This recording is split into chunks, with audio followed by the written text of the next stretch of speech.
Bonjour à toutes et à tous et merci de votre fidélité. Nous sommes de la famille de Jésus. Il est, pour ainsi dire, notre grand frère.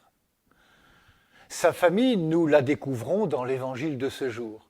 Elle ne se limite pas à sa famille de sang ou à ses proches ou aux gens de son village.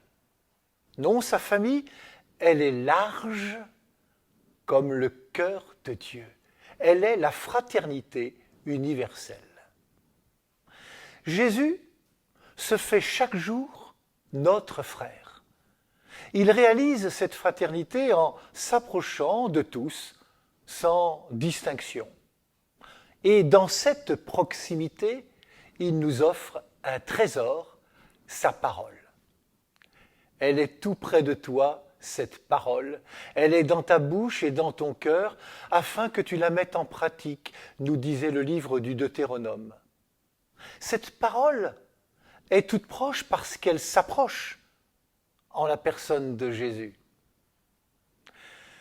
Ce que Jésus dit et ce qu'il fait, c'est la parole de Dieu. Parole vivante, incarnée, qui donne vie, qui guérit, qui pardonne, qui redonne confiance, qui encourage, qui permet de nous relier à cette fraternité dont il est le grand frère. Un de mes confrères, Michel Dujarier, a beaucoup travaillé sur l'Église fraternité.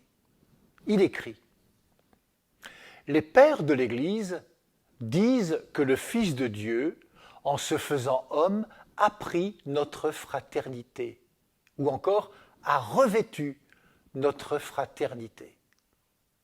Si l'Église est fraternité en Christ, sa mission est en effet d'être du coup sacrement de fraternité.